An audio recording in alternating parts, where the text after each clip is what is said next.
that's our family. ถ้าเราอยากจะสนใจนะครับนี่คือรูปครอบครัวของผมครับ We have my wife and I. ก็มีผมกับภรรยา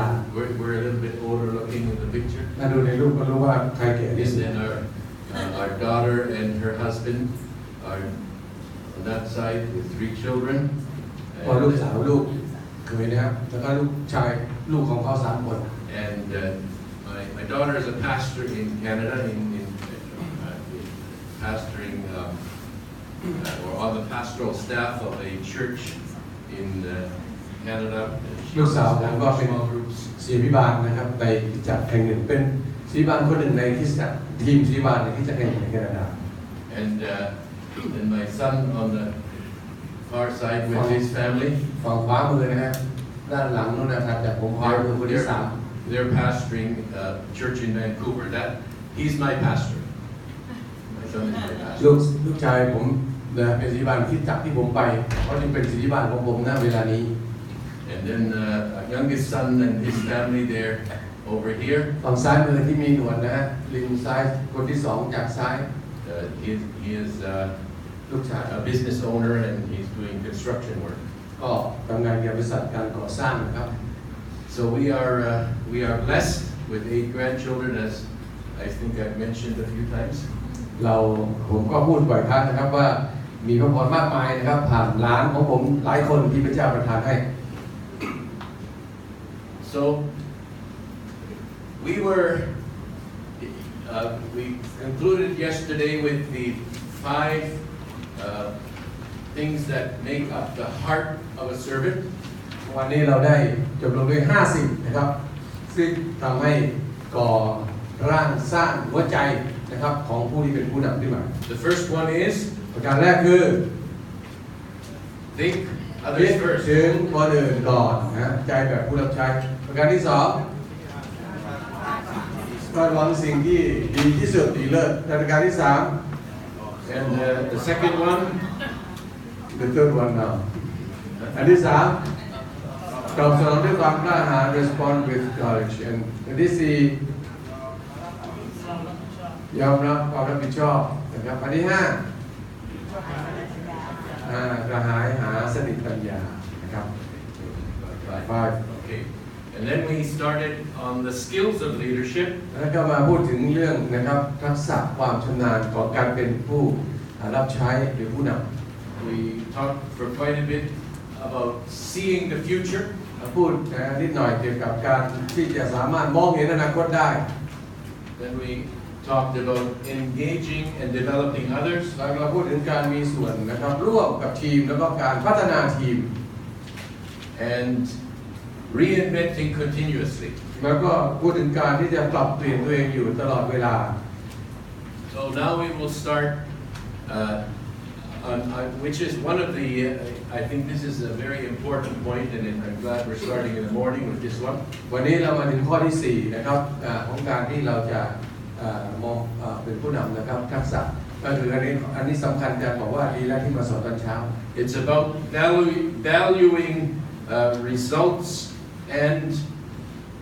relationships. อันนี้ก็หมายถึงการให้ความสำคัญนะครับให้คุณค่าและให้ความสำคัญกับผลงานที่เกิดขึ้นแล้วก็ขณะเดียวกันก็ให้ความสำคัญให้คุณค่ากับความสัมพันธ์ด้วยเช่นเดียวกัน Many leaders they focus on results only. ผู้นำหลายคนเนี่ยมักจะจดจ่ออยู่กับนะครับผลงานมากที่สุด And they sometimes forget about the people that they need to bring along with them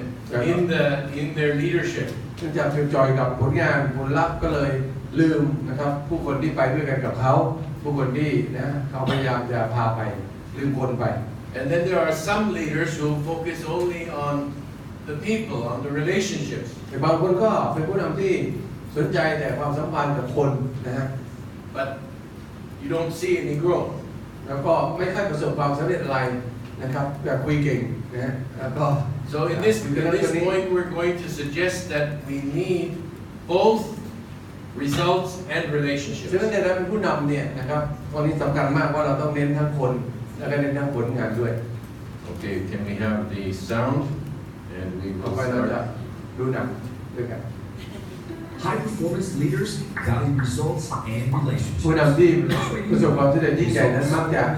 นะครับ Most leaders ทำให้ have ทั้งสองด้านนี้เท่ากัน Do you know yours? Are you results driven, always thinking of the bottom line, or are you a people person who gets เราเป็น things done คนประเภท with ไหนนะครับ If you สนใจ truly งาน want หรือ to สนใจคน and give equal weight to results and relationships, the place to begin is by establishing expectations. ครับเราจะเป็นได้ทั้งสองอย่างด้วยกัน Expectations are clear, ครับเริ่มต้นด้วยการคาดหวัง success, which by definition leads to greater results. You must produce if you are to stay in business. Your people need to be continually reminded what the expectations are. As คนที่เรานำจะต้องได้รับการเตือนตลอดเวลานะครับย้ำเตือนถึงเป้าหมายและความคาดหวังว่าเขาคาดหวังอะไร whether you are highly relational or not, เราเป็นฝั่งไหนนะครับ เราต้องอยู่ตรงกลางสนใจทั้งงานและสนใจทั้งคน here, your people will thrive and results will be enhanced. Too often, performance-oriented leaders pursue results at all บ่อยครั้งคนที่สนใจงานก็จะมุ่งเอาแต่งานอย่างเดียวนะ relational deposits. You'll be forced to manage the tension. The organization will have เราอยู่ในระหว่างความนะฮะการเป็นอยู่ของสองฝั่งนะฮะเอียงไปด้านใดด้านหนึ่งเยอะเกินไปนะครับ ก็จะหล่นลงไป The best thing you can do is admit your bias to those you lead and ask for help in maintaining balance. ครับ You'll แล้ว be ก็ tempted to fill your ต้องขอให้ผู้อื่นช่วย those who are นะครับ like-minded. Resist, resist, resist. ก็ต้องปรับตัวใหม่นะครับปรับใหม่ Balance can be maintained, but only when leaders ก็ work อยู่ตรงกลาง hard ไม่ to ได้ ensure the organization values both results and relationships. เราจะต้องสนใจทั้งคนและสน By ใจทั้งงาน establishing expectations, demonstrating care, and managing the เมื่อเรา tension, คาดหวังแบบนั้นนะครับเราก็จะเอาใจใส่ excellence while และก็สนใจ remembering they serve people. Never forget, high performance leaders value results and ผู้นำ relationships. ประสบความสำเร็จสูงสุดเนี่ยจะเอาใจใส่ทั้งงานและก็ทั้งคนนะครับ แล้วก็ทำให้สองด้านนี้มีความสมดุลเท่ากัน So I don't know how this translates into Thai, but the word "and" in this statement, results and relationship. The "and" is a very important word. ก็ในภาษาอังกฤษเนี่ยคำว่านะครับงานและคนเนี่ยนะความสำคัญคือคำว่าและเนี่ยสำคัญมากและทำให้เราคิดถึงทั้งสองด้านนะตลอดเวลา Because if you only focus on results, that's not enough to make things go forward. ถ้าเราสนใจเฉพาะงานหรือว่าผลลัพธ์ที่เกิดขึ้นนั้นนะครับคิดถึงอย่างนี้นั้นก็อาจจะไม่สามารถทำให้งานสิ่งต่างสามารถดำเนินต่อไปได้ And relationships by themselves are also not enough. แต่ว่าถ้าเราไม่สนใจงานไปสนใจแต่คนสร้างแต่ความสัมพันธ์นั่นแหละอันนี้ก็ไม่เพียงพอ Now,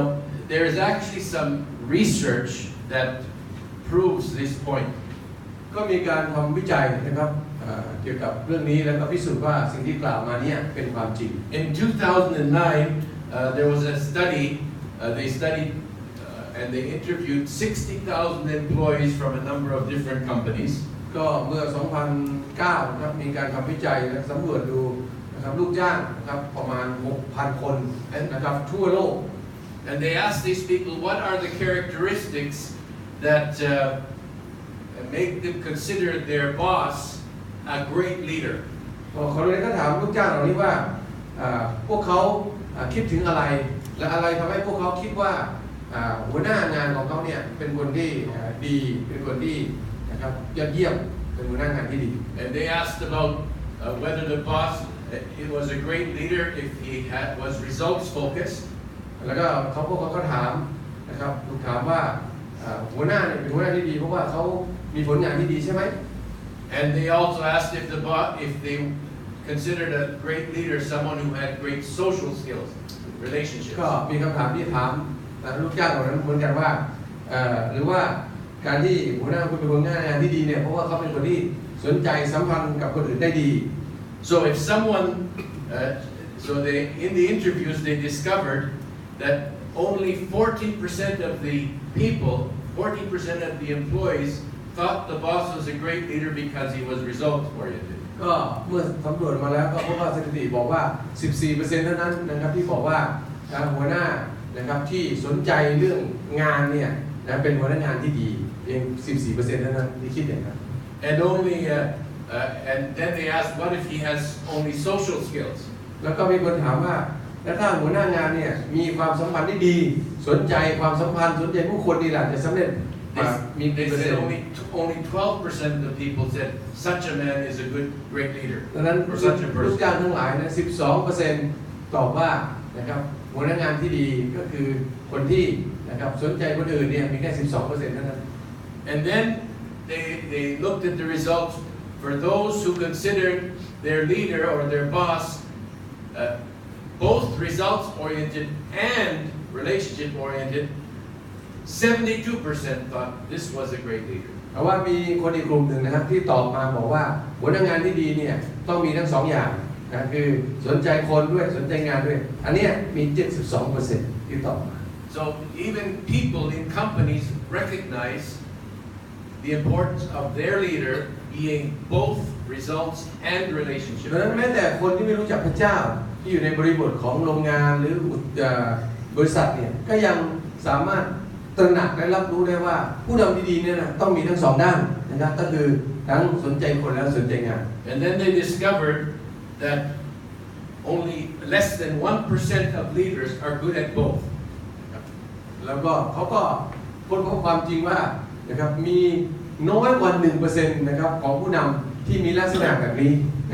ที่ดีทั้งสองอย่างเนี่ยผู้นำมันมีน้อยกว่า 1%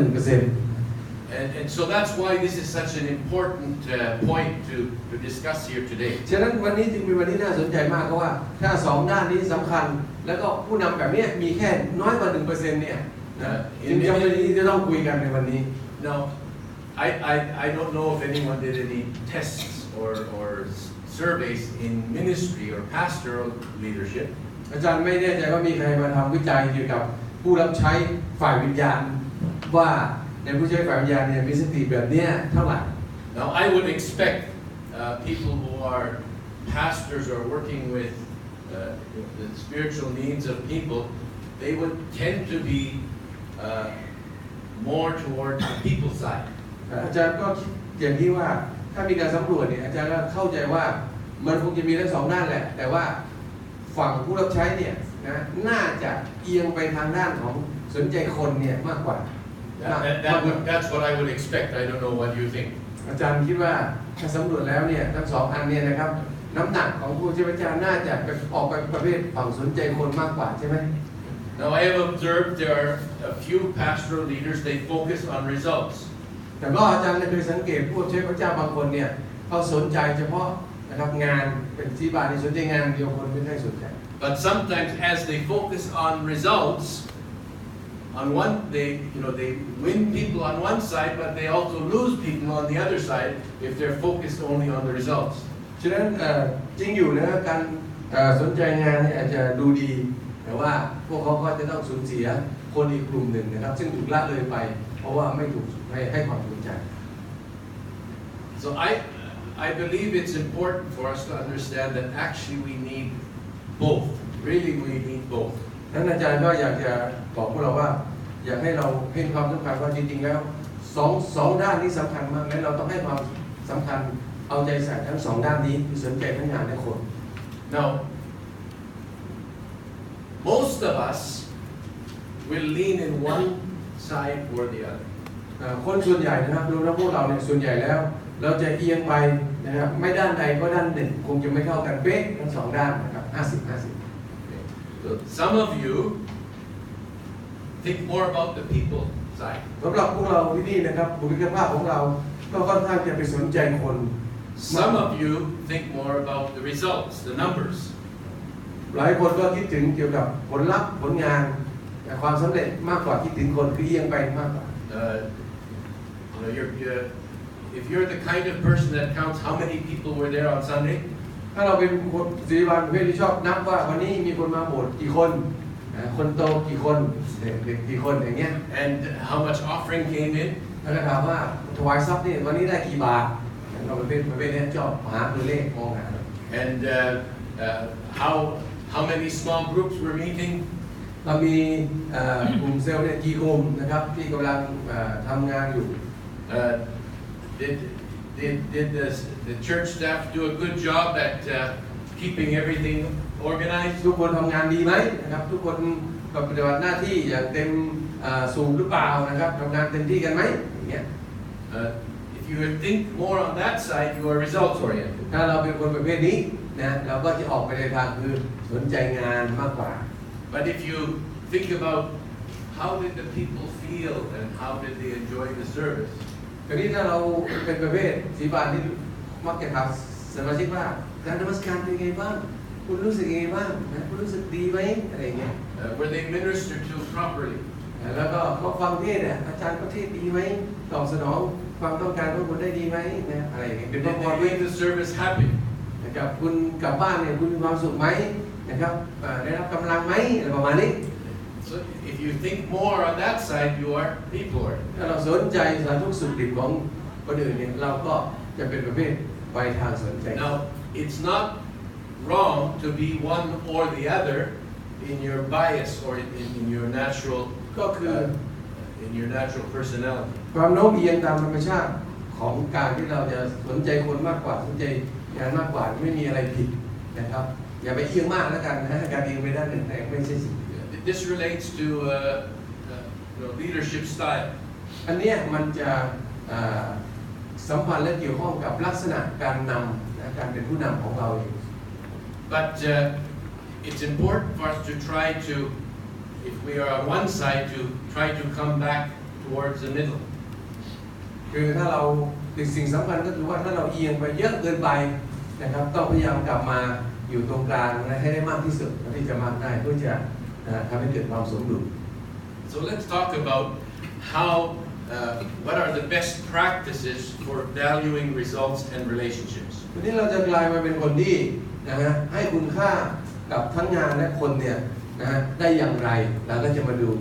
วิธีที่จะช่วยให้เราเป็นอย่างนั้นได้ So the first one is setting expectations. ประการแรกก็คือการนะครับกำหนดหรือว่าการตั้งนะครับความคาดหวัง Now for any kind of a relationship, whether it's a business, a marriage, or even parenting, it's important to set expectations. ในความสัมพันธ์ทุกความสัมพันธ์ไม่ว่าจะเป็นนะครับในธุรกิจนะครับในครอบครัวหรือว่าในการเป็นพ่อแม่อะไรก็ตามเนี่ยการตั้งความคาดหวังไว้เนี่ยเป็นสิ่งสำคัญ So in a marriage relationship, marriage partners expect faithfulness. ในความสัมพันธ์นะครับเกี่ยวกับครอบครัวนั้นนะครับผู้สมรสก็จะคาดหวังความซื่อสัตย์ของอีกฝั่งหนึ่ง And many times when you go into a marriage or even, as I said, a business relationship, there are expectations that we have from each other. นั้นไม่ว่าจะไปดูในวงการธุรกิจก็จะพบว่านะครับคนที่ทำงานด้วยกันเนี่ยก็จะคาดหวังนะความซื่อสัตย์ของแต่ละคนที่จะมีต่อกัน And even as a leader, and you have a leadership team, you have expectations of the people that you work with. แล้วก็ในการทำงานกับทีมของเราครับในทีมก็มีการคาดหวังนะครับบางสิ่งบางอย่างจากกันและกันทั้งทีมงานคาดหวังนะครับจากทีมงานคาดหวังจากผู้นำทีมด้วย We want people to succeed, people around us to succeed. เพราะว่าเราปรารถนาอยากให้คนที่อยู่รอบข้างเราเนี่ยนะครับประสบความสำเร็จ And so you set up expectations. ดังนั้นเราก็เลยตั้งความคาดหวังไว้นะครับหรือว่าคาดหวังบางอย่างไว้ So you set up expectations that are definable. เราตั้งความคาดหวังไว้นะซึ่งเป็นความคาดหวังที่สามารถที่จะอธิบายได้นะครับ In other words, you can describe them clearly. ซึ่งสามารถที่จะเป็นความคาดหวังที่ไม่คลุมเครือนะพูดออกมาแล้วคนฟังเข้าใจนะสามารถที่จะอธิบายถึงความคาดหวังนั้นได้ Let's say, let's use an example to make it clear. So if you're the pastor and you have an administrative assistant. ก็ยกตัวอย่างที่จะยกตัวอย่างให้เราฟังนะครับว่าสมมุติเราเป็นศรีบาลแล้วเราก็มีนะครับศรีบาลฝ่ายบริหารมาช่วยเรา So So you have expectations for your administrative assistant. ในการเป็นศิบาลอาวุโสเราก็มีความคาดหวังว่าศิบาลฝ่ายบริหารของเราเนี่ยนะมีความคาดหวังบางอย่างในตัวของเขา So the administrative assistant, their job is to make sure the office runs well. ก็งานของศิบาลฝ่ายบริหารก็คือต้องให้แน่ใจว่านะครับงานทุกอย่างในสำนักงานเนี่ยดำเนินไปนะครับด้วยดีและเรียบร้อย And all of the technical things are cared for. แล้วก็ระบบเทคนิคนะครับระบบการข้อมูลต่างๆเนี่ยมันไปได้ดี You know, the mail needs to get out, the bills need to be paid for. มีการจ่ายค่าไฟค่าน้ำค่าอะไรต่างๆแล้วก็มีการส่งจดหมายส่งอีเมลส่งอะไรเนี่ยนะครับมีการดำเนินไปอย่างเป็นปกติและเรียบร้อย Facilitates the communication. แล้วก็นะครับช่วยเหลือนะครับการเรื่องเกี่ยวกับการสื่อสารนะครับการติดต่อสื่อสาร So this might be a part of the job description. นี่ก็อาจจะเป็นบางทีอาจจะมีนะครับงานที่เขียนไว้ให้เป็นชัดเจน And so then you also need to make it measurable. In other words, you need to know if the person has succeeded in fulfilling their responsibilities. ข้อสองก็คือว่านอกจากความคาดหวังนั้นสามารถพูดออกมาได้ชัดเจนว่ามันคืออะไรแล้วก็ยังต้องเป็นสิ่งที่สามารถที่จะวัดได้นะครับ On the bills, the monthly bills, maybe the electric bill, or the water bill, or other bills, every month they need to be paid. ก็ให้รู้ว่าค่าน้ำค่าไฟแต่ละเดือนนะครับเท่าไหร่แล้วก็ต้องแน่ใจว่าทุกเดือนเราจ่ายตามที่ตามกำหนดของจ่าย If it's missed, you will know. แล้วก็เราที่มันวัดได้คือว่าถ้าเราไม่ได้จ่ายเนี่ยเราก็จะต้องรู้ว่าไม่ได้จ่ายนะครับสามารถรู้ได้ว่ายังไม่ได้จ่าย So there are things you can measure. อันนี้ก็คือสิ่งที่อาจารย์บอกว่าเมื่อเราตั้งความคาดหวังเราต้องวัดได้ไม่ได้ไปจ่ายค่าไฟมา3 เดือนยังไม่รู้เรื่องจ่ายหรือไม่จ่ายอย่างนี้วัดไม่ได้ And then it also needs to be attainable. แล้วก็ความคาดหวังข้อที่3คือมันต้องเป็นอะไรที่สามารถทำได้นะครับทำให้สำเร็จได้ In other words, you cannot give someone more work than they can do. ก็คือไม่ใช่ให้งานมากเกินไปจนเขาทำให้เสร็จสำเร็จรุ่ร่วงไม่ได้ไม่สามารถทำให้สำเร็จรุ่ร่วงได้ไปถึงความสำเร็จได้อย่างนี้ไม่เอา My wife is a manager, site manager in a elders home. Yeah. ภรรยาเขาอาจารย์ไปช่วยเหลือนะครับคนที่สูงอายุนะครับทำงานช่วยเหลือคนที่สูงอายุในบ้าน And she has a boss above her. แล้วก็ภรรยาอาจารย์ก็จะมีหัวหน้าที่อยู่ข้างบนนะครับคอยทีม And in the last year or so, she lost the housekeeping manager, the administrative assistant, and the marketing person. My wife lost those people. They went for other places. ก็ภรรยาของอาจารย์ทำงานไปแล้วก็ในที่สุดก็มีลูกน้อง3 คนนะลาออกนะครับคนที่ทำงานเกี่ยวกับการเงินเกี่ยวกับการดูแลความเรียบร้อยอย่างเงี้ยลาออกไป3 คน But she was expected to keep everything running without those people. She had to do all those jobs. เมื่อลูกน้องลาออกไป3 คนเนี่ยภรรยาอาจารย์ก็คาดหวังว่าจะดำเนินการไปได้โดยไม่ต้องมี3 คนนี้ก็ได้พยายามทำให้มันสำเร็จให้ได้ So she was coming home very tired.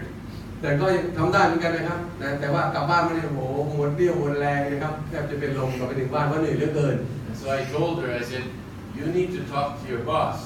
ผมก็เลยแนะนำภรรยาด้วยสติปัญญาว่านะครับคุณจะต้องคุยกับหัวหน้าคุณ They are expecting way too much of you. นะครับพวกเขาคาดหวังมากเกินไปนะในสิ่งที่คุณทำไม่ได้It's not attainable. มันไม่มีทางนะจะทำให้บรรลุสำเร็จได้มันยาก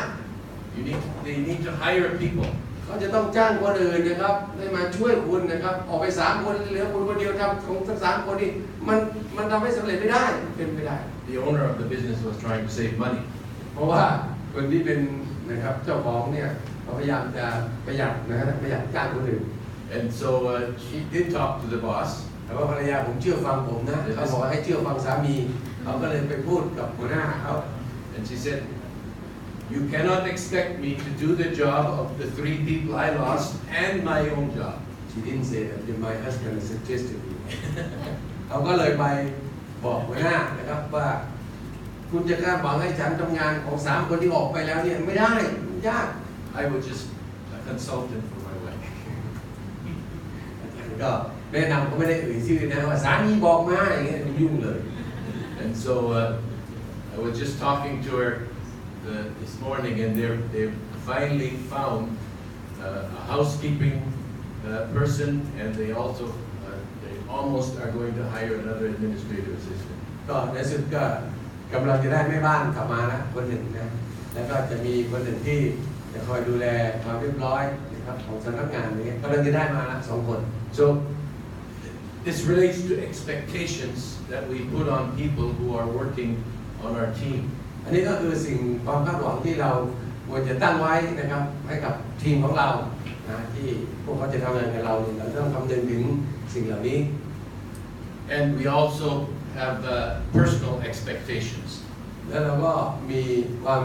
คาดหวังนะครับที่เป็นส่วนตัวด้วยเหมือนกัน So how do we work through these? With these,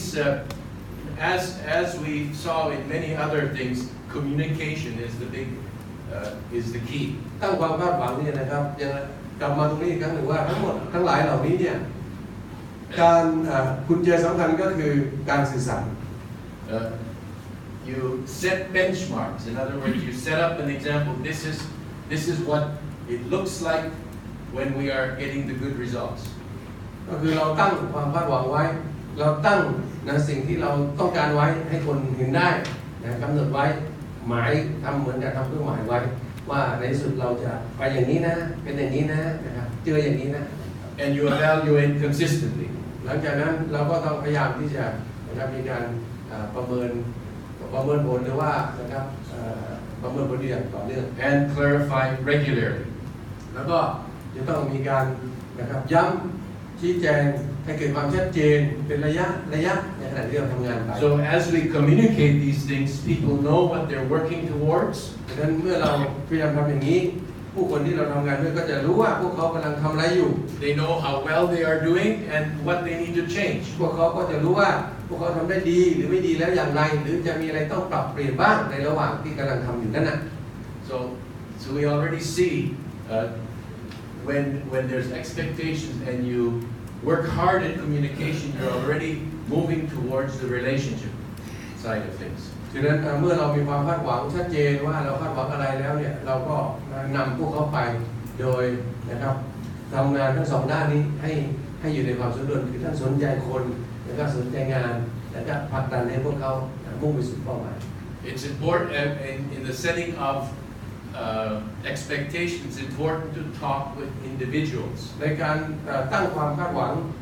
กันนะครับกับงานที่สำเร็จเนี่ยเรามีอันหนึ่งสำคัญมากคือเราต้องพยายามนะครับมีการพูดคุยกับคนแต่ละคนนะครับที่ทำงานกับเรา It's one thing to communicate things to a group. ก็ดีบางครั้งเราพูดนะครับทั้งกลุ่มเลยพูดกับคนเป็นกลุ่มใหญ่ But it's good for the leader to have one-on-one conversation with each member of the team. แล้วก็เป็นสิ่งที่สำคัญมากที่ผู้นำนั้นจะได้มีโอกาสคุยกับคนแต่ละคนทีละคนในทีมงานเพื่อสื่อสารนะเพื่อพูดคุยกัน I know many things get done in a group context. ก็อาจารย์บอกว่าหลายอย่างนะครับทำได้ดีนะครับแล้วก็ประสบความสำเร็จถ้าเราคุยกันเป็นกลุ่ม But if you want that personal connection and relationship, as much as possible, the leader needs to talk one-on-one with different members of the team. แต่ถ้าเราอยากจะมีความสัมพันธ์ที่ดีกับคนแต่ละคนในทีมเราหลีกเลี่ยงไม่ได้นะครับจะต้องมีโอกาสใช้เวลากับคนนั้นนะเรากับคนนั้น2 คนคุยกันอันนี้สำคัญมาก And sometimes as leaders, we are afraid to confront people. บางครั้งผู้นำเองนี่ก็มีความกลัวอยู่นะบางทีเราไม่ค่อยอยากจะคุยกับคนบางคนหน้าต่อหน้านะ We're not happy with what's going on. เราไม่ค่อยมีความสุขเท่าไหร่กับสิ่งที่กำลังดำเนินเป็นไปอยู่ในขณะนี้ and we know that there is one person who is failing in their responsibility. และเราก็รู้ว่ามีคนหนึ่งนะครับในทีมเนี่ยไม่ค่อยรับผิดชอบนะครับงานของเขาเท่าไหร่ But instead of confronting that person, we complain to the group. แทนที่เราจะไปคุยกับนั้นตรงๆเราไม่กล้าคุยเราก็เลยพูดกับกลุ่มว่าเนี่ยทำงานกันไม่ค่อยดีเลยเนี่ย My experience is that when you complain to the group, everybody knows that you're talking about this one person. คือไม่ว่าเราจะยังไงก็แล้วแต่เนี่ยเราทำเป็นบอกว่าเนี่ยทำงานกันไม่ค่อยดีเลยในพวกเราเนี่ยทุกคนในกลุ่มรู้ว่ามันหมายถึงคนนั้นอยู่แล้ว Except the person that you're trying to teach something. ลบเรื่องคนนั้นไม่รู้เรื่องจริงๆนะไม่รู้ว่าเป็นเขาแต่คนอื่นรู้หมดเลย Am I right? Is that your experience too? ถูกใช่ป่ะถูกไหมดังนั้นแล้วเนี่ยต้องไปคุยกับคนนั้นคนเดียวตรงๆนะครับผู้นำต้องกล้าหาญ So the way to avoid that is sit with that person and say, this is what I have observed and this is what I expect. ดังนั้นแล้วเนี่ยผู้นำจึงต้องนั่งลงแล้วคุยกับคนนั้นคนเดียวที่มีปัญหาเนี่ยนะแล้วบอกเขาว่ามีอะไรเกิดขึ้นอันนี้ถึงจะแก้ไขปัญหา Please adjust yourself. บอกเขาว่าผมเห็นแล้วว่าคุณทำงานอย่างนี้นะคุณต้องปรับตัวนิดนึงนะคุยกับคนนั้นคนไม่เกี่ยวอย่าเอาเขามายุ่งนะครับ So it's important to have individual ดัง conversations, นั้นจึงมีความสำคัญที่จะต้องมีการพูดคุยเป็นส่วน especially ตั in ว the area of expectations. กับคนเหล่านั้นโดยเฉพาะยิ่งนะครับในเรื่องของความคาดหวังที่เราต้องการนะครับจากคนนั้นที่จะให้ If you have general expectations, ถ้าว่ามันเป็นความคาดหวังทั่วไปโดยรวม that's okay, but most of the time people will say, oh yeah, somebody will do it. ดังนั้นนั่นไม่เป็นไรนะเพราะบางทีเขาบอกว่าไปรู้ทั่วไปเดี๋ยวคนนั้นคงทำมั้งเดี๋ยวคนนี้คงทำมั้งอะไรเงี้ย But sometimes it doesn't get done because the somebody who's supposed to do it didn't get the memo, didn't understand. คือบางทีเราไม่ไปคุยเป็นส่วนตัวเนี่ยเราก็ไม่รู้ผมคิดว่าเดี๋ยวคนนั้นคงทำเดี๋ยวคนนี้คงทำแต่ปรากฏว่าไอ้คนที่จะทำเนี่ยเขาก็ไม่รู้ไงว่าเขาต้องทำนะครับก็เลย That's why the one-on-one is important. ดังนั้นการที่เราจะนั่งลงและคุยทีละคนกับทีมงานของเราเนี่ยก็มีความสำคัญด้วย Make adjustments with them and take notes. ก็ต้องปรับนะครับปรับวิธีทำงานกับเขาแล้วก็ต้องจดลงรายละเอียดว่ามีปัญหาอะไรก็ลงรายละเอียด Okay, the next, so what I just talked about focuses more on the results side. สิ่งที่อาจารย์พูดเนี่ยเมื่อสักครู่เนี่ยมันจะเกี่ยวข้องกับการสนใจงานนะครับความสำเร็จผลลัพธ์มากกว่า On the people side, we need to learn how to demonstrate care. แต่ฟังอันที่สองเนี่ยนะครับจะเกี่ยวข้องกับความสนใจผลลัพธ์ก็คือเราจะต้องนะฮะแสดงถึงความรักและความห่วงใยต่อทีมงานของเรา So when we talked about leadership character and skills, we recognize that there's the character part of the individual, and then there is the skill side. เมื่อเราพูดถึงนะครับคุณลักษณะชีวิตของผู้นำเราพูดถึงสองด้านเราพูดถึงชีวิตที่ซื่อสัตย์ถูกต้องนะบริสุทธิ์ฉะนั้นซึ่งภายในและอีกส่วนที่เราพูดถึงก็คือเรื่องของความสามารถและความชำนาญนะครับซึ่งเป็นสิ่งที่เขาจะต้องมี And the demonstrating care is more along the lines of thinking of others first. ดังนั้นการที่เราแสดงความรักความห่วงใยต่อทีมงานหรือต่อคนที่ทำงานด้วยเนี่ยจะออกมาถึงในลักษณะคล้ายๆถึงคิดถึงคนอื่นก่อนออกมาในด้าน So when you see a tree outside your window เมื่อเราม or อง a flower in a pot, เมื่อเราอยู่ในบ้านแล้วมองนอกหน้าต่างจะเห็นต้นไม้นะครับที่เราปลูกไว้หรือว่าเห็นใบไม้เห็นดอกไม้นะที่อยู่ด้านนอก and it's easy to take for granted that all the care and effort that goes into keeping those plants healthy, that it's automatically being done. ก็มันเป็นเรื่องง่ายที่เราจะชื่นชมนะครับโอ้ดอกไม้สวยต้นไม้ข้างนอกนี่สวยจังแต่ทุกอย่างก็ดูสวยงามนะฮะเรียบร้อยนะขอบคุณพระเจ้าประมาณนี้ But the plant needs to be tended. Somebody needs to look after it. It needs to be enough water, enough fertilizer. แต่เราก็ไม่ลืมว่าที่มันสวยอย่างเงี้ยเพราะว่ามีบางคนเนี่ยมารดน้ำมาตัดแต่งกิ่งมาดูแลตัดหญ้าอะไรนี้เราบางทีเราลืมไป The plant grows, ต้นไม้มันโตของมันเอง but in order for it to grow healthy, it needs to be tended. ดังนั้นการที่มันจะโตอย่างสมบูรณ์ได้เนี่ยก็ต้องมีคนดูแลเอาใจใส่ใช่ไหมครับมันถึงจะสวยงามแบบนั้น People need attention. ดังนั้นผู้คนเนี่ยจึงต้องการที่การเอาใจใส่ They need consistent attention to make sure they are growing properly. ผู้คนก็ต้องการดูแลเอาใจใส่อย่างต่อเนื่องเพื่อจะมั่นใจว่าพวกเขาได้รับความรักแล้วก็การเอาใจใส่อย่างเพียงพอ And you're the leader. อันนี้เราเป็นผู้นำ And if the people that are following you or members of your team, if they don't believe that you care about them, they won't listen to what you have to say. ดังนั้นเราเป็นผู้นำเป็นสปหรือเป็นอะไรก็แล้วแต่ผู้ตามของเราเนี่ยถ้าเขาไม่รู้สึกว่าเรารักเขาเนี่ยเขาจะไม่ฟังสิ่งที่เราพูดจะสอนจะเทศเนี่ยเขาจะไม่ฟังเลยไม่มีทางฟัง And then they will stop producing results. และสุดท้ายแล้วมันก็จะจบลงที่พวกเขาก็จะไม่สามารถที่จะบรรลุเป้าหมายหรือทำงานให้สำเร็จรุ่งเรืองอย่างที่เราคาดหวังกัน So people need attention. ดังนั้นผู้คนจะต้องการดูแลเอาใจใส่ And this attention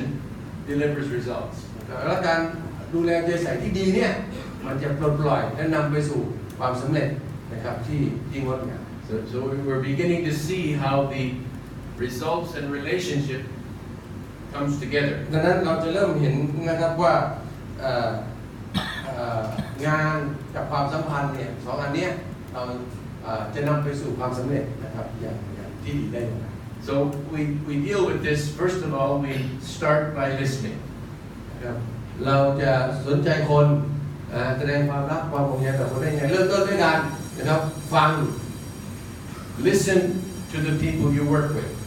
ฟังคนที่คุณทำงานด้วยนะครับฟังเขาให้มาก Get to know them. พยายามรู้จักเขา Ask them questions about their lives and their work. ถามพวกเขานะครับเกี่ยวกับชีวิตว่าชีวิตเป็นยังไงบ้างถามงานถามชีวิต Understand what they value and what they're good at. พยายามรู้จักว่าอะไรคือคุณค่าที่เขาให้ในชีวิตเขาและอะไรที่พวกเขาถนัดและทำได้ดี When you begin to listen, you will understand what motivates them. แล้วเมื่อเราเริ่มฟังเนี่ยเราก็จะรู้ว่าอะไรคือแรงจูงใจในการทำงานของคนคนนั้น You will make a connection with them that makes their work and your work more enjoyable. แล้วเราก็จะสามารถที่จะนะครับช่วยเขาแล้วก็ช่วยเราด้วยนะครับทำให้เกิดการที่จะร่วมมือกันมากขึ้นเพื่อทำให้งานนั้นสำเร็จ And then invest time by celebrating wins, grieving losses, and sharing stories. ก็หลังจากนั้นนอกจากฟังเขาแล้วก็ต้องลงทุนในการใช้เวลากับคนนั้นนะครับกับทีมงานด้วยการเฉลิมฉลองความสำเร็จ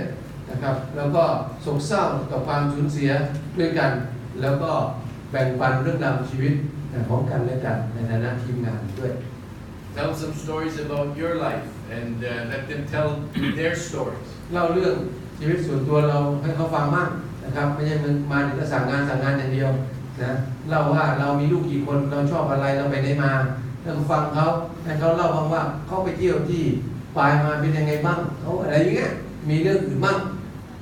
We'll talk a little bit about this later when we talk about mentoring. Mentoring helps us to do this. ก็อันนี้เป็นส่วนหนึ่งสิ่งที่อาจารย์จะแนะนำและแบ่งปันตอนบ่ายวันนี้เกี่ยวกับของการที่เราจะเป็นพี่เลี้ยงนะครับลูกทีมของเราได้ยังไง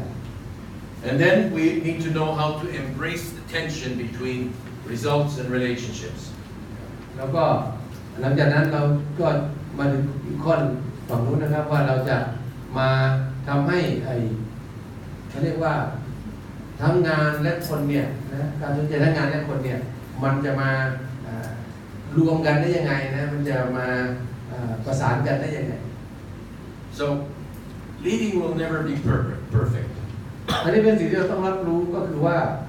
ไม่ว่าเราจะเป็นใครนะครับเราไม่มีทางที่จะเป็นผู้นำที่เพอร์เฟกต์หรือว่าผู้นำที่สมบูรณ์แบบทุกอย่าง Some days you will feel that you need to push for results. บางวันเราก็มีความรู้สึกว่านะต้องเน้นงานมากหน่อยนะครับงานมันไม่เดินเลยนะต้องโหไปลุยนะครับหมกไปที่งาน And on those days you might be a little more aggressive and maybe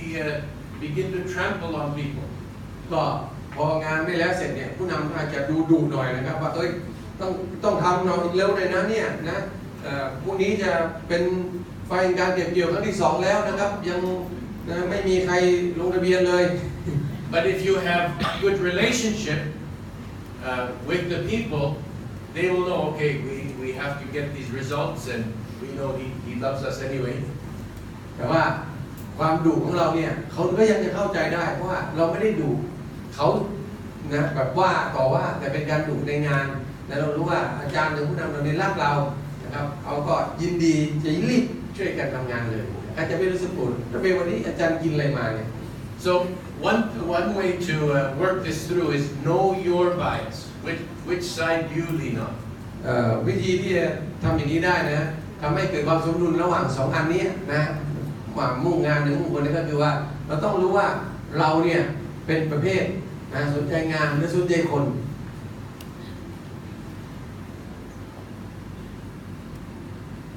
How many of you are more result oriented? มีใครที่สนใจงานนะครับงานให้สำเร็จยกมือหน่อยสนใจงาน And how many are more people oriented? มีใครสนใจคนครับ It's about half and half. ก็ผมดูแล้วมีครึ่งกับครึ่งนะส่วนผมไม่ยกมือนี่คือ perfect So if you are more results oriented,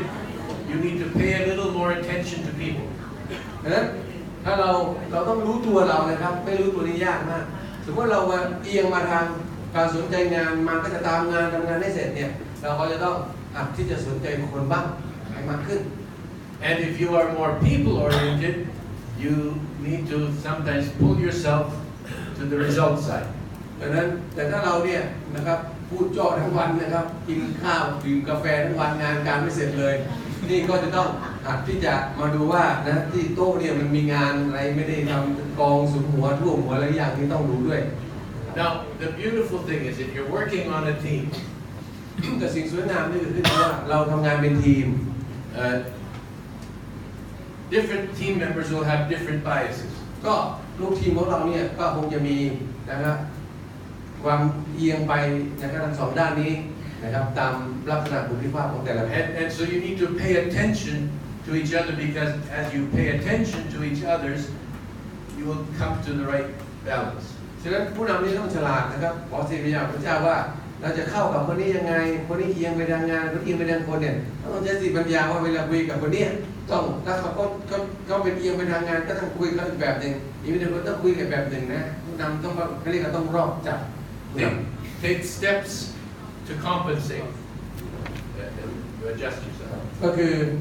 เนี่ยที่บอกแล้วนะครับก็คือว่าผู้นำเนี่ยจะต้องเข้าถึงแต่ละคนไม่ใช่ด้วยวิธีการเดียวต้องใช้นะครับ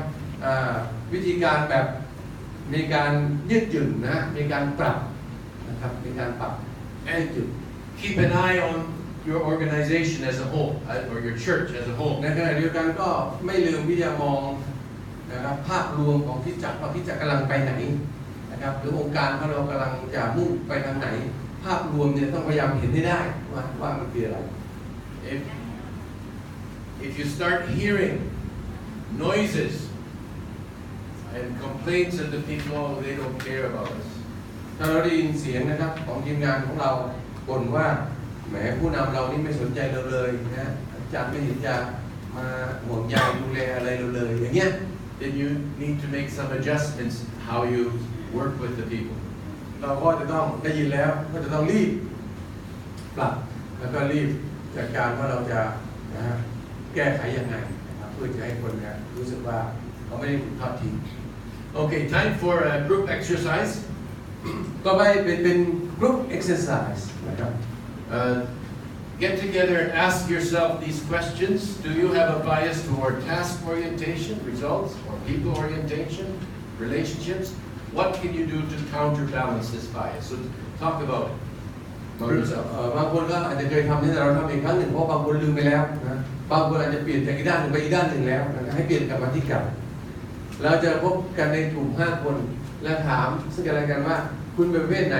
สนใจงานหรือสนใจคนนะครับแล้วก็อีกอันหนึ่งข้อ2นี่สำคัญคือว่าเราจะทำยังไงนะเพื่อจะให้เราเนี่ยอยู่ตรงกลางให้ได้มากที่สุดระหว่าง tension 2 ฝั่งนี้นะครับ I'll be interested to hear some of your thoughts. Maybe there's some new ideas. ครับมีไอเดียออกมานะครับว่าเราจะทำยังไงที่จะทำให้เรากลายเป็นคนที่อยู่ตรงกลางนะมีความสมดุลระหว่างทั้งงานและทั้งคนเพื่อจะเป็นผู้นำที่ perfect ได้นะครับแต่เราต้องเลือกก่อนเราต้องบอกคนอื่นก่อนนะว่าเราเป็นประเภทไหนนะครับแล้วให้คนอื่นดูแล้วว่ามันใช่จริงว่าที่เราพูดเนี่ยเชิญครับเชิญกรุ๊ปนะครับ5 คนนั่งใกล้ๆกันนี่แหละเอาคนใกล้ๆกันนี่แหละนะครับคุยเลยครับนะแล้วก็2สำคัญนะที่ผมบอกว่ามีวิธีการใดช่วยให้เรานะครับอยู่ตรงกลางได้มากที่สุด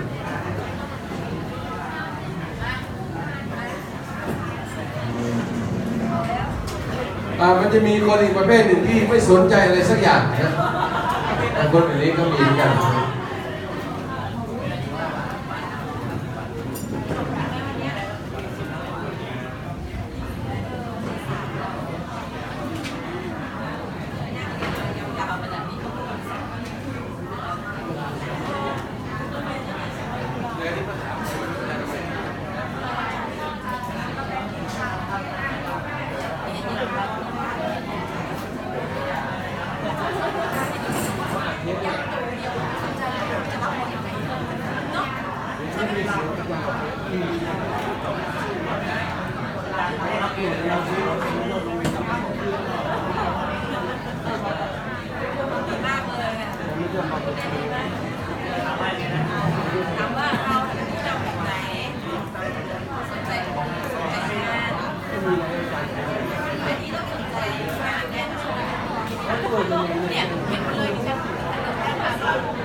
ใ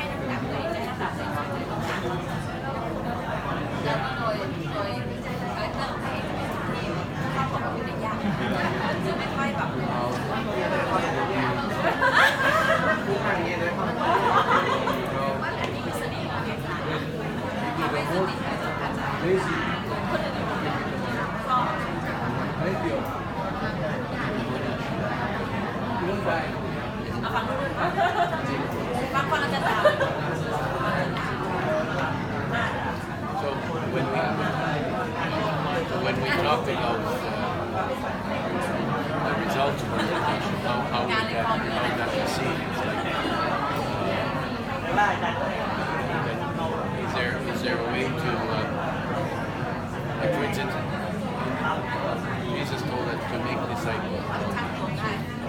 We're looking for some results, right? But this is it's a challenge here.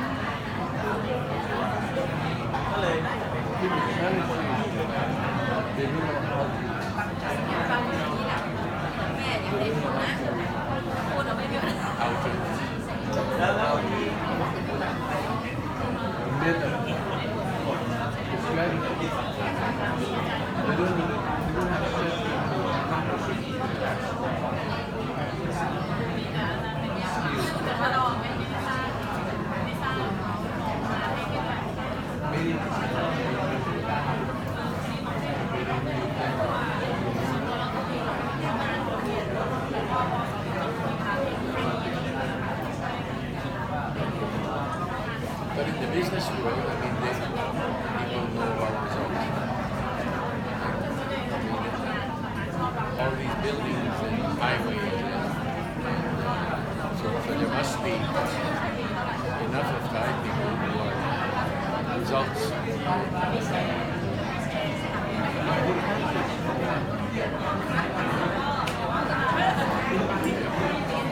Which is okay, but at this point, how can we can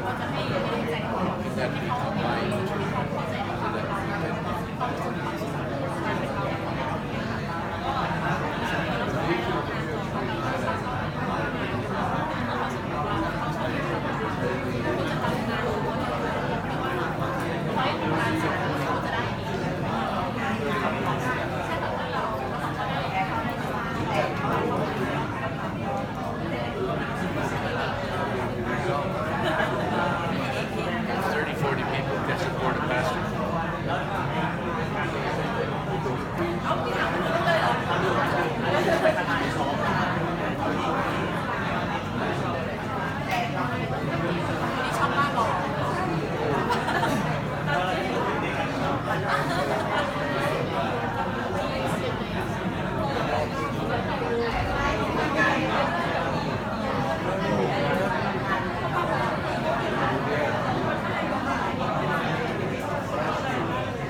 back from the devil people here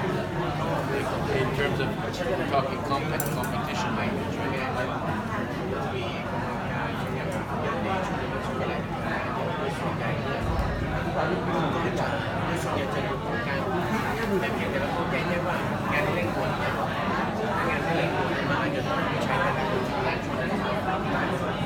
Yes, he's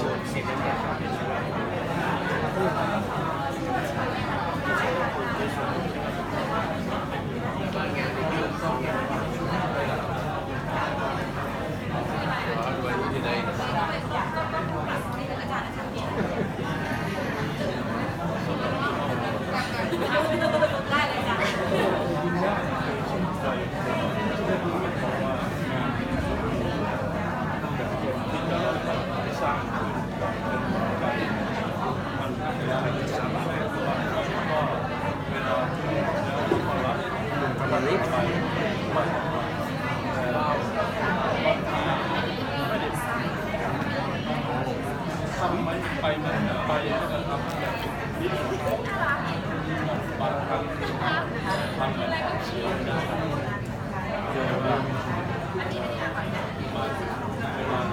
ูจะกินยากไปหน่อยนะ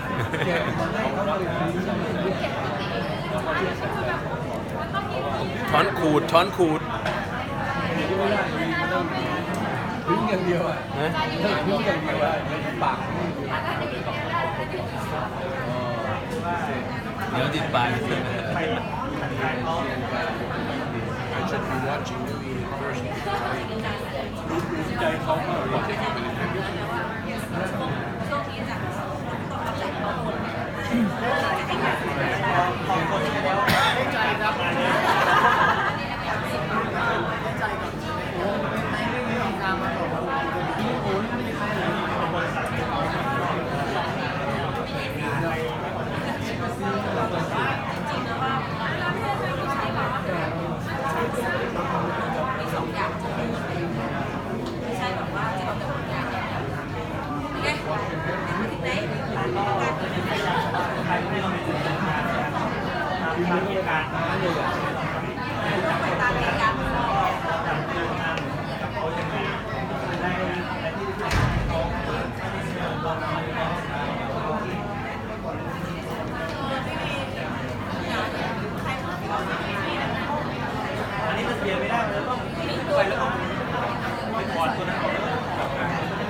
โ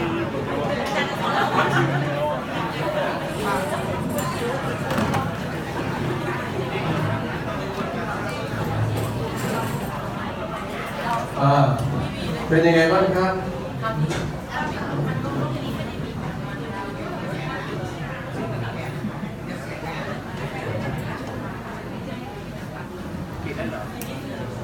เป็นยังไงบ้าง So what are some highlights of your discussion? Maybe a few of you can share. คุยกันแล้วมีอะไรเป็นสิ่งที่เด่นๆหน่อยนะที่เป็นว่าที่มันเป็นไฮไลท์คุยแล้วเป็นพิเศษออกมาไหมเชิญครับคำถามอาจารย์คือคุณเป็นคนแบบไหนอันนี้ก็อาจจะไม่ต้องบอกก็ได้อันที่สองเนี่ยก็คือทำยังไงจะให้เรามาเป็นคนที่อยู่ตรงกลางได้สนใจมีความสมดุลในระหว่าง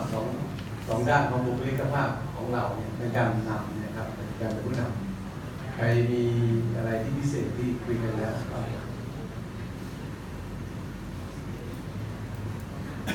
ก็ไม่เงียบจังเลย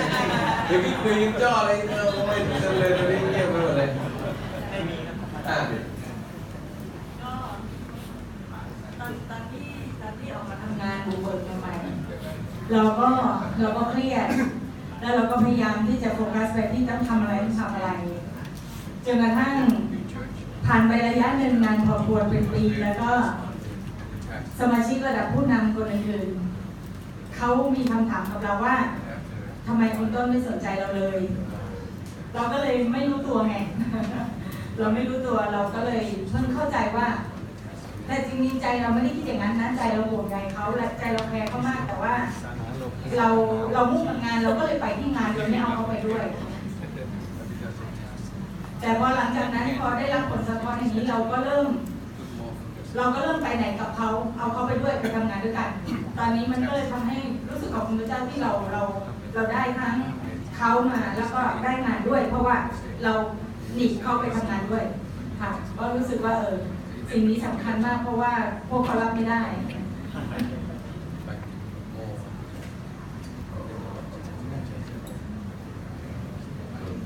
Coming back and forth between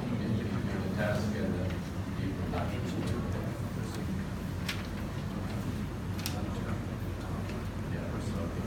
Okay, thank you for sharing. Okay. ตกลงอยู่ตรงกลางแล้วล่ะไปทางไหนคนหรืองานเอาเขาไปทำงานด้วยแล้วได้ทั้งหมด ตอนนี้อยู่ไหน Anyone else? ก็เดินอาจารย์ทำงานไม่ต้องใช้ไม้ก็ได้มั้ย ครับผมในกลุ่มของเราสรุปก็คือว่าทั้งงานแล้วก็ทั้งคนต้องไปด้วยกัน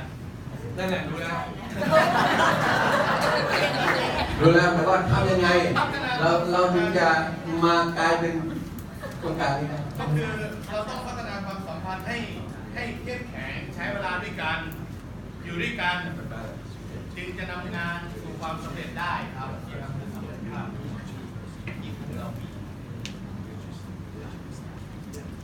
รับขอบคุณครับดีมากจบได้ดีครับจบได้ดีความสัมพันธ์ดีเชิญครับจำปีขอไม่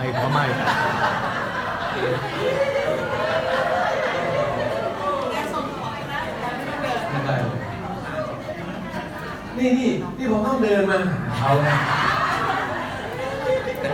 ขอบคุณพระเจ้าข้าพเจ้าข้าพเจ้าเป็นคนบ้างานค่ะถ้างานไม่เสร็จเนี่ยจะไม่ทำอะไรเนี่ยต้องทำมุ่งหน้ามุ่งตาทำอย่างเดียวนะขอบคุณพระเจ้าเมื่อเราได้โอกาสมารู้จักกับพระเจ้าอย่างนี้เราก็เน้นไปที่คนเราก็จะไม่เอียงซ้ายไม่เอียงขวาเราจะสร้างสัมพันธ์กับพี่น้องแล้วก็หนึ่งเราโลโก้ของเราคืออธิษฐานดูแลเอาใจใส่และแบ่งปันแล้วก็ช่วยเหลือเราจะช่วยเหลือพี่น้องเราจะไม่เอียงซ้ายเอียงขวาผิดก็ว่าถูกผิดก็ว่าผิดถูกก็ว่าถูก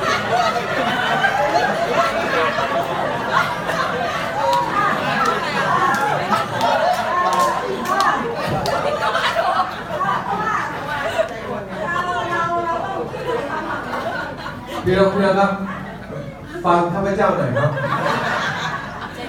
ฟังข้าพเจ้าหน่อยข้าพเจ้าไว้ก่อนเลยนะพี่น้องที่เราเองก็ต้องเปลี่ยนให้ช่วยเหลือกันด้วยกันรุนใจเสริมสร้างพัฒนาเราจับอยู่ตรงนั้นได้หนึ่งเราต้องให้พระเยซูเป็นศูนย์กลางในที่ของเราให้พระเยซูเป็นศูนย์กลางให้พระเยซูเป็นหนึ่งเป็นเอกเป็นรากฐานในชีวิตของเราเราจะเข้าขั้นอุปสรรคปัญหาไปได้นะคะขอบคุณค่ะพระเจ้าอวยพรเจ้าคุณถวายช่วยคุณถวายเพื่อถวายหลวงพ่อสอนใช่ไหมคะได้ฟังเทศแล้วในเวลาฟังเทศของข้าพเจ้า so เขาบอกว่าให้พระเยซูเป็นศูนย์กลางนี่ดีนะครับอันนี้วันเราจะเอาพระเยซูเป็นแบบนี่แจ๋วเลยนะครับไม่เอียงซ้ายเอียงขวานั่นดีเลยนะครับ So I want to add something else to this tension between the two. จะพยายามถามคำถามเพื่อจะได้ให้เรานะครับเข้าใจถึงการดึงของสองฝั่งนี้นะ Sometimes it depends on the people you are leading. คือบางครั้งเนี่ยเราจะเอ็นไปเอ็นมาเนี่ยมันก็ขึ้นอยู่กับคนที่เรานำด้วยนะ If they are more mature people, ถ้าคนที่เรานำเนี่ยเป็นผู้ที่แบบเติบโตเป็นผู้ใหญ่นะครับมีความเข้าใจ you can focus more on results. เราก็จะสนใจงานมากขึ้นได้ But if they are immature people, you need to spend more time on the people side before you can get the results. ถ้าคนที่เรานำยังไม่ค่อยโตมากนะครับเดี๋ยวงอนเดี๋ยวนั่นดูนี่ไงอันนี้ก็อาจจะต้องเอาใจใส่นิดนึงนะครับก่อนที่เราจะไปมุ่งงาน They call that situational leadership. เราเรียกลักษณะการนำเป็นว่าการนำผู้นำตามสถานการณ์ According to the situation, you adjust your style. คือเราเนี่ยจะต้องเปลี่ยนรูปแบบการนำของเราตามลักษณะของสถานการณ์ที่มันเกิดขึ้นไม่ใช่ว่านำอย่างเงี้ยนะหวานบาซ่ากับพาซ่าอย่างนี้ไม่ได้เราต้องเป็นผู้นำแบบ situation นะครับleader นะครับต้องเป็นตามสถานการณ์ที่สำคัญ So if I've been with the leadership team for some time, ถ้าหากว่าอาจารย์ใช้เวลากับทีมได้มาสักพักหนึ่งแล้ว we understand each other. เราก็จะเข้าใจนะว่าใครเป็นไงคนนี้เป็นไง We've already shared each other's stories. ก็แบ่งปันลักษณะชีวิตใช่ไหมว่าเขาเป็นไงเราเป็นไงชีวิตส่วนตัว We know one another. เรารู้จักซึ่งกันและกันแล้ว And so we don't have to worry so much about the people thing, we can focus on the results. พอหลังจากที่สร้างสัมพันธ์แล้วที่มีใครสักคนมาสร้างสัมพันธ์นะตรงนั้นดีนะครับพอสร้างเสร็จแล้วก็รู้ว่าอาจารย์สนใจแล้วก็อันนี้ก็ลุยงานอย่างเดียวได้เต็มที่ But keep coming back to the people side also. แต่ก็คือมันก็กับไปมาอยู่แถวเนี้ยนะก็ให้มันแน่ใจว่าเราไปทั้งสองฝั่งได้อย่างพอๆกันนะทั้งเท่ากัน Okay. Thank you for sharing, and we will go to the next point. ขอบคุณมากนะครับเราจะไปหัวข้อต่อไป Embody the values. ต่อไปเราจะมาพูดถึงหัวข้อที่ 5 Embody the values. That means carrying the values inside yourself. อันที่ 5 นี้ก็คือว่าสร้างคุณค่านะครับสร้างคุณค่านะครับภายในชีวิตของเราสร้างคุณค่าภายในชีวิตของเราและหลังจากนั้นก็สิ่งเหล่านี้มันก็จะสะท้อนออกมาให้คนข้างนอกได้เห็นได้ So if we were to talk about the values of, say, a church organization or a Christian organization, one of the values is we value a relationship with God. แล้วเราจะพูดถึงนะครับคุณค่านะครับของคุณค่าที่เป็นที่ยอมรับกันนะครับของคริสตจักรก็ดีหรือว่าขององค์กรของคริสเตียนก็ดีก็คือว่าคุณค่าที่เรานับถือกันก็คือความรักที่เรามีต่อพระเจ้า We value people because they are created in the image of God. เราให้คุณค่าแก่คนเพราะเรารู้ว่านะครับเขาเป็นฉายาของพระเจ้านะครับก็เห็นคุณค่า We value our faith in the Lord Jesus Christ. แล้วก็ให้คุณค่าหรือเห็นคุณค่าของความเชื่อว่ามันเป็นสิ่งดีสิ่งที่ดีงามสิ่งที่ถูกต้องสิ่งที่น่ายกย่องในพระเจ้า And there may be other value. We might value excellence. We want to do a good job at everything we do. ก็อาจจะมีการให้คุณค่านะครับในสิ่งอื่นเช่นเราให้คุณค่าแก่ความเป็นเลิศนะทำไมต้องทำให้ดีที่สุดนะครับแล้วก็อันเนี้ยคือการให้คุณค่า We value worship. เราให้คุณค่าเห็นคุณค่าของการนมัสการพระเจ้า So these are some things that a church might value. อันนี้ก็คือสิ่งบางอย่างที่คริสตจักรควรจะต้องให้ความสำคัญหรือให้เห็นคุณค่า And the leader needs to embody the values. They need to live those values. แล้วก็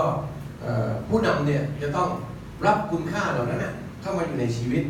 และดำเนินชีวิตตามคุณค่านะครับนั่นแหละเรียกว่า embody เข้ามา Okay, let's have the sound and we can. คือเอามาใส่ไว้ The best leaders identify their core beliefs and embody the values for those they lead. If you want to know what is driving the behavior of an organization or team, look no further than the values. Values are defined จะ as ดูลักษณะขององค์การก็ต้องดูว่าองค์การนั้นได้ให้คุณค่ากับสิ่งใดเราจะรู้จักองค์การ However, it's one thing to aspire to a set of principles. The real question is whether or not a leader lives out his values. สิ่งสำคัญมากคือว่าผู้นำเนี่ยดำเนินชีวิตตามคุณค่านะครับที่เขาบอกว่าเขาเห็นความสำคัญนั้นจริงหรือเปล่า Have real conversations with your people. Take time to unpack each value to make sure everyone is not only saying but also meaning the same thing. ก็ไม่ใช่จะว่าทุกคนเนี่ยมีความตระหนักในคุณค่าอย่างเดียวกันเหมือนกันเห็นด้วยกันในคุณค่าแบบนั้น When leaders allow team members to report the values, they enable dysfunction within the organization. บางคนก็ละเลยนะฮะไม่ให้ Those ความ who สำคัญแก่คุณค่า consistently live out core beliefs need to be rewarded more than those who don't. Truthfully, those who don't should be removed from the team because they are poison to a culture. พวกที่นะครับไม่เห็นคุณค่าสงสัยตลอดเวลาที่ไม่ควรอยู่ในทีมนะให้ออกไปเลย If you really want to embody the values, then ask others, how am I doing? By creating an ongoing conversation about core beliefs and furthermore evaluating everyone against the standards, you ensure alignment that leads to impact. Values-driven leaders are great influencers. They set standards, live by them, and expect everyone else to follow along. If you sincerely intend to lead with integrity, then start by identifying your core beliefs, sharing them with those you lead, and พยายาม evaluating by รู้ให้ได้ว่าคุณค่าคืออะไร By embodying แล้ the วก็ values, แบ่ง you'll ปัน become คุณค่าเหล่านั้น a แก่ leader คน others อื่น want to แล้ว follow. ก็ประเมินคุณค่าเหล่านั้นแล้วก็ดำเนินชีวิตตามคุณค่านะครับที่เราถือว่ามันเป็นสิ่งที่มีคุณค่านั่นแหละดำเนินชีวิตตามคุณค่าของเรา So, core values are an important part of any organization or church. คุณค่าหลักเนี่ยนะครับมีความสำคัญมากนะครับค่านิยมหลักใช่ไหมมีความสำคัญมากนะครับต่อองค์การและก็ต่อการนำ Because when you know your values, then you can set your priorities. เมื่อเรารู้จักนะครับคุณค่าของเราที่ให้นะครับเราก็จะสามารถจัดลำดับความสำคัญได้ว่าอันไหนควรทำก่อนหลัง And those priorities can also be the things that you use to engage and develop people. แล้วก็ค่านิยมเหล่านั้นก็จะสามารถนำเราไปสู่การที่เราจะมีส่วนร่วมกับทีมแล้วก็พัฒนาทีมของเราได้อย่างไรด้วย But if it's going to work, the leader needs to be an example and a model of those values. แต่ว่าทั้งหมดทั้งปวงนี้จะประสบความสำเร็จได้ผู้นำเองเนี่ยจะต้องเป็นผู้ที่ดำเนินชีวิตตามคุณค่านะครับนั้นก่อนให้เห็นก่อนว่าเขาให้ความสำคัญเห็นความสำคัญ Because people look at the leader. เพราะว่าคนเนี่ยจะมองผู้นำตลอดเวลา And if they see the leader values something, they will follow the leader. ดังนั้นเราจะเห็นว่าถ้าผู้นำเห็นความสำคัญกับสิ่งเหล่านี้เขาเองก็จะทำตามด้วยนะอย่างเช่นนะ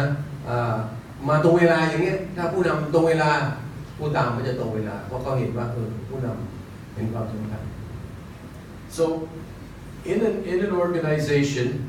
what are some of the best practices for embodying the values? ดังนั้นในองค์การหรือในองค์กรหรือคริสตจักรเนี่ยนะครับมีหลักปฏิบัติอย่างไรบ้างใน ในเรื่องของการนะครับให้คุณค่า So first of all, you need to establish the core beliefs. อันดับแรกที่สุดเนี่ยก็จะต้องนะครับตั้งค่านิยมหรือว่าตั้งนะครับคุณค่าความเชื่อของคุณค่าเรียกว่าค่านิยมครับอาจารย์ Now for a church, we already have the scriptures and our statement of faith. ตอนนี้ก็ตั้งค่านิยมหลักนะครับไว้ในองค์กรนะครับแล้วในฐานะเราเป็นคริสเตียนเนี่ยเรารู้ว่าพระวจนะเนี่ยมันเป็นหลักของความเชื่อของเรา Many of the values are already inside of those in those documents. แล้วก็คุณค่าทั้งหลายที่เรานับถือว่ามันดีงามถูกต้องเนี่ยก็อยู่ในพระวจนะของพระเจ้านะครับในหนังสือเล่มนี้ But they need to come to the heart. แต่ว่าค่านิยมที่เขียนไว้เหล่านั้นเนี่ย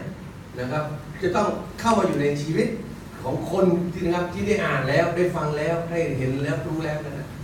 Now in the business world, sometimes you come to a company building. ในบางบริษัทเนี่ยเรามาถึงนะในอาคารสำนักงานของเขา And they might have a plaque in the lobby. ก็จะมี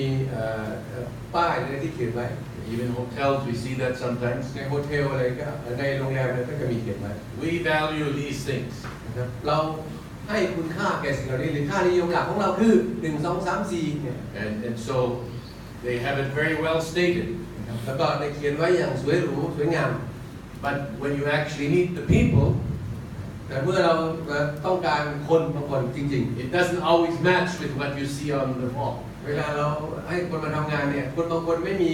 ชีวิตที่สอดคล้องกับค่านิยมเพราะว่าคุณค่าที่เขียนไว้นั้นเลย So in the church sometimes we say, well, we value the scripture. ในคริสตจักรในวันนี้เราบอกโอ้เราให้คุณค่าในแก่พระคัมภีร์อย่างสูงที่สุดเลย We value a relationship with God. เราให้คุณค่านะครับของการที่ความสัมพันธ์ระหว่างเรากับพระเจ้า We value people.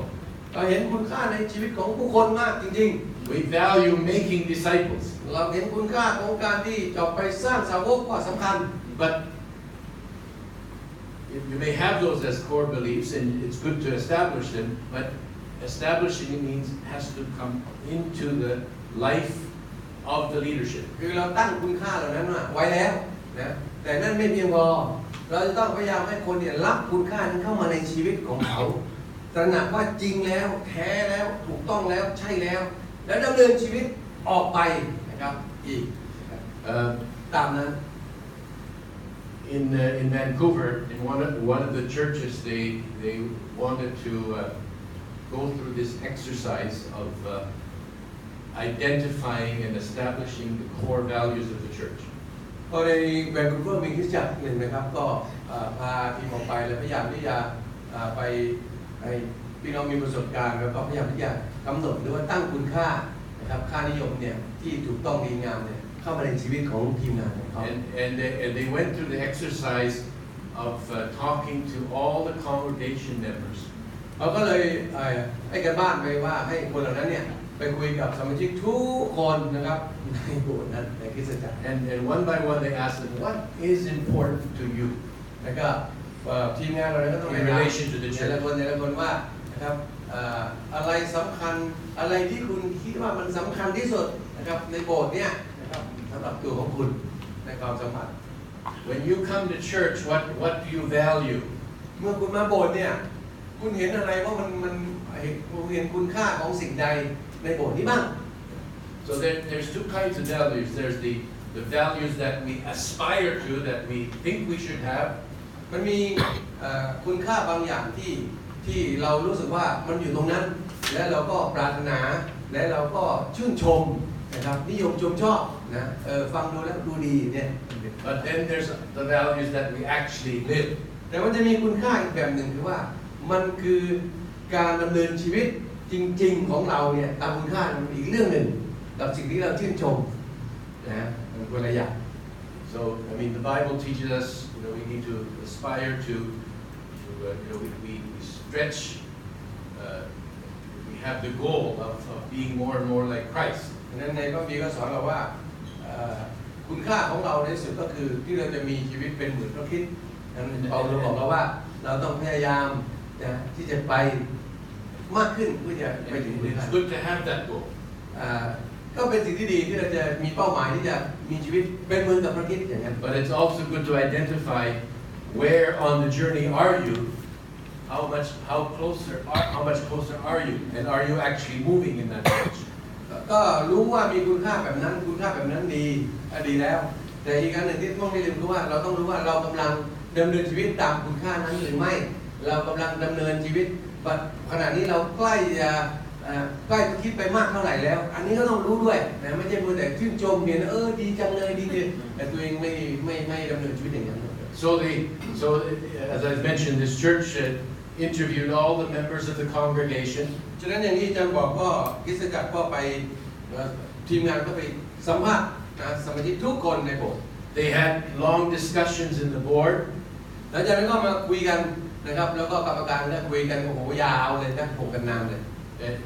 What is important to us as a church? แล้วก็เลยบอกว่าในฐานะที่เป็นคริสตจักรอะไรสำคัญสำหรับ And what should be important to us? และอะไรควรจะสำคัญนะครับในคริสตจักรสำหรับผู้คน And somehow bring those two concepts together. และหลังจากก็พยายามที่จะเอาสิ่งที่ได้รับแล้วมาคุยกันให้มันกลายเป็นความคิดหรือกลายเป็นอะไรบางอย่าง To come to that deeper understanding, we need to be patient. It takes time. เพื่อจะพยายามหาคุณค่าว่าคนเราให้ความสำคัญอะไรเขาสนใจอะไรสิ่งใดที่เขาเห็นว่าดีสำคัญในคริสตจักรเนี่ยมันจะต้องอาศัยการความอดทนในการที่จะค้นหาในเองนะครับ We need to seek the input. เราจะต้องพยายามแสวงหานะครับข้อมูลนะครับหรือสิ่งที่คนอื่นจะใส่เข้ามาเพื่อเราจะได้รู้ว่าความคิดเขาเป็นยังไง Sometimes leaders of organizations and churches, they shortcut the process. They say from the top, these are our core values. Now everybody must follow them. บางครั้งผู้นำก็ไม่ค่อยอยากจะสำรวจว่าความคิดเห็นของคนว่าคนคิดไงเรามองจากข้างบนเลยแล้วเรากำหนดการนิยมอะไรว่าคืออันนี้แล้วก็บอกสมาชิกว่าคุณตามอันนี้ดีที่สุดละ But if we involve everyone in the process, แต่ถ้าเราให้ทุกคนเนี่ยมีส่วนนะครับในกระบวนการ even though it takes time, we arrive at a much more solid identification of the core values. แม้ว่ามันอาจจะต้องใช้เวลาบ้างนะครับจะเสียเวลาบ้างแต่ว่ามันจะได้คุณค่านะครับเราสามารถจะหาคุณค่าที่แท้จริงเนี่ยได้นะครับได้จริงมากกว่าที่เราคนเดียวกำหนดให้ทุกคนตาม So it's not just a short exercise, we need to think long term. ใช่มันจึงไม่ใช่แป๊บเดียวนะครับได้รู้เลยมันการจะหาคุณค่าที่ถูกต้องนะที่ชัดเจนที่ใช่เนี่ยมันจะต้องคิดนะครับใคร่ควรเป็นเวลานานเหมือนกัน And I also mentioned, as I already mentioned, we need to include the aspirations, the things we're aiming for. อาจารย์ก็บอกว่าในข้อนี้คือว่าเราการกำหนดคุณค่าหาคุณค่าเนี่ยต้องคิดถึงนะครับสิ่งที่เรากำลังจะไปให้ถึงนั้นด้วย So the core values are a combination of what is and also what it needs to become.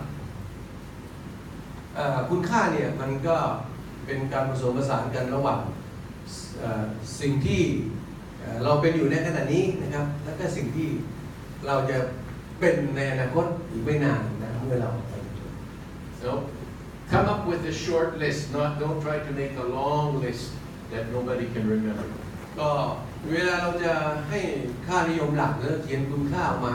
ให้คนเห็นเนี่ยอย่าไปเขียนยาวนะค่านิยมของเรามี200ข้อเงี้ยแต่ตัวเล็กมากเลยเขียนนี่คนไม่สนใจนะมันสั้นๆก็พอ And then the next best practice for embodying the values is to align the behavior. นอกจากกำหนดคุณค่าค่านิยมแล้วข้อต่อไปก็คือเราจะต้องเขาเรียกbehavior นี่เขาเรียกคือต้องให้มันสอดคล้องนะครับกับพฤติกรรมนะครับกับการดำเนินชีวิตของเรา So the aligning the behavior starts with aligning the organization.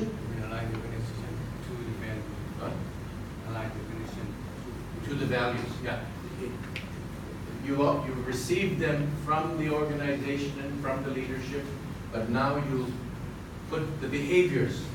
in line with it. ก็คือเรารู้จักคุณค่าเห็นคุณค่าแล้วต่อไปนี้ข้อต่อไปคือเราจะต้องจัดชีวิตของเรานะครับให้มันเข้ามาสอดคล้องนะครับต่อคุณค่าคือต้องไปในทิศทางที่สอดคล้องกับคุณค่าที่เรากำหนดไว้ So some leaders and organizations in the secular world, but even in churches, they use their list of core values when they're hiring people. ก็คือในหลายองค์การเนี่ยนะครับองค์กรก็จะกำหนดคุณค่านิยมหลักแล้วเราต้องใช้อันนั้นนะในการที่จะกำหนดวิธีการคัดสรรคนเข้ามาทำงานคนที่เข้าทำงานเนี่ยต้องมีคุณลักษณะสอดคล้องกับค่านิยมของเขาคือพยายามจะจัดให้มันตรงกันนะครับเรียกว่าอะไร Because we want people on our team who can subscribe to those core values, who can see this is a good thing.